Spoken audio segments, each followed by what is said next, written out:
Welcome back to Afternoon Live. Spring and summer will be here before we know it. So if you're going on a big trip, our next guest says it's time to start planning now. Here with tips for planning ahead, we welcome back travel blogger Guiomar Ochoa. Thanks for joining us today. Hi, Hannah. It's great to be with you again. So now is the time. Where should we start with planning for spring and summer travel? So this is definitely the time, and I think we're all ready for a little bit of a break. I feel like winter is always so long, so this is when we start planning for spring and summer. And I think probably my biggest tip is just pack your patience.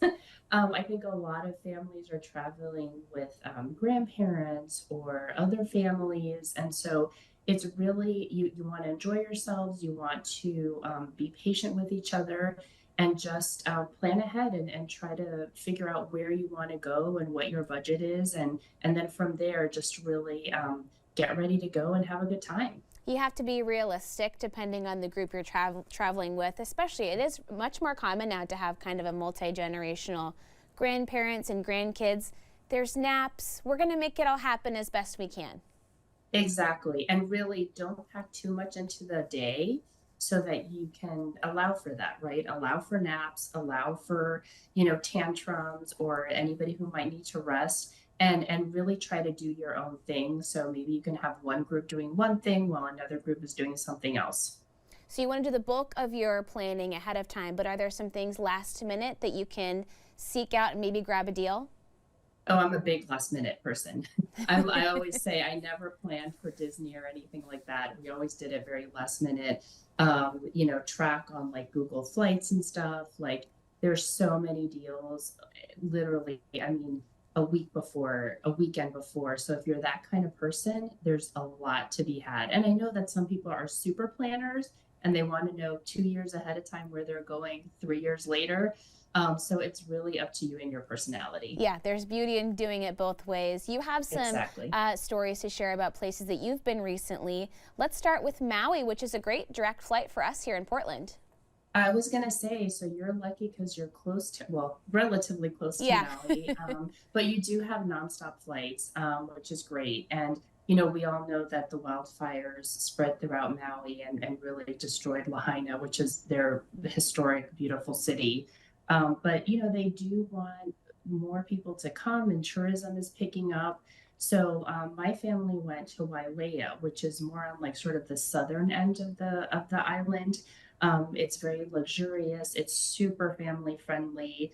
Like the Grand Wailea, we were there for a little bit, and they have beautiful pools, and they have like 9 different pools and a Tarzan jump rope. We went to a luau, which was great. And it's really the perfect way to connect with the people and the culture of Hawaii and Maui in particular.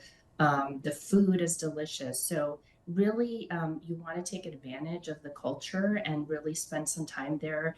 You can go snorkeling, you can go scuba diving, you can go surfing, which is like the big thing in Wailea.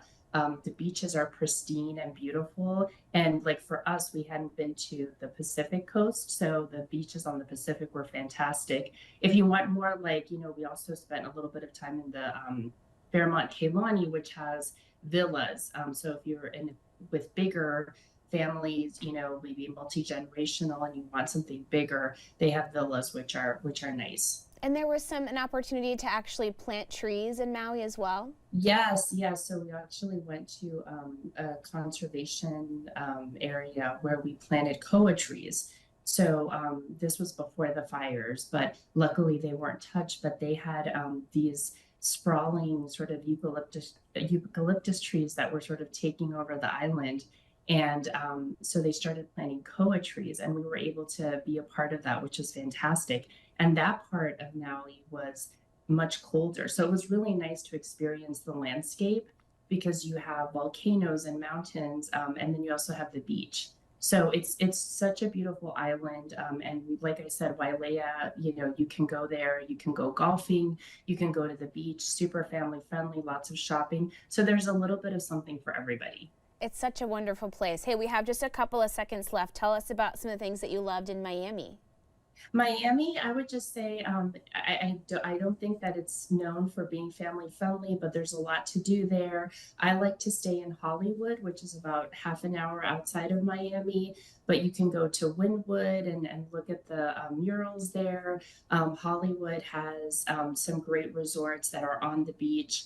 I went to the Diplomat, which is fantastic there, very kid friendly, lots of restaurants, but Miami has like the Venetian pool, it has the Everglades. So there's a lot to do in that area. But again, if you're traveling with family, I would, probably stick to more of the Hollywood area. Okay. Hey, nice to even just dream about warm weather right now. So thank you so much for Exactly. joining us today.